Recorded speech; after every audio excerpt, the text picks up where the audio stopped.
Illum kmieni wara nofsinhar ġie uffiċjalment ippreżentat il-coach nazzjonali l-ġdid tat-tim nazzjonali Malti, Emilio De Leo.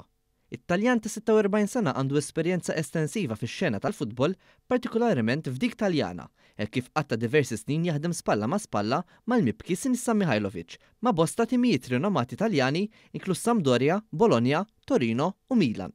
F'konferenza tal-aħbarijiet fis-Sentini Hall, indirizzata wkoll mill-President tal-Malta Football Association Bjorn Vassallo, De Leo ringrazzja lill-MFA tal-esperjenza ġdida li ġie offrut. Saħaq li jinsab kuntent u onorat b'dan ir-rwol u se jirrispondi għall-isfidi bil-fatti fil-ground. Sa dan it-tant, il-miri li għandhom postati mill-MFA huma li t-tim Malti jikseb il-kwalifikazzjoni għal grupp C tal-UEFA Nations League fuq li permezz ta' prestazzjonijiet sodi fil-kampanja għal kwalifikazzjoni għat-Tazza tad-Dinja 2026 Malta tkompli tejjeb posta fir-rankings dinin.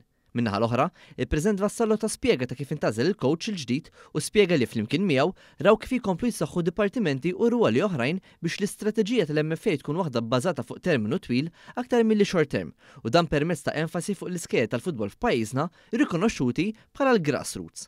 F'kumment lil One News, De Leo elenka li l-mentalità li jrid jibni hi waħda ta' kompetittività u li t-tim jiffaċċja lil kwalunkwe tim bla biża'. Non dobbiamo avere paura di affrontare nuove sfide, non dobbiamo avere paura di provare, a mettere in gioco le nostre idee.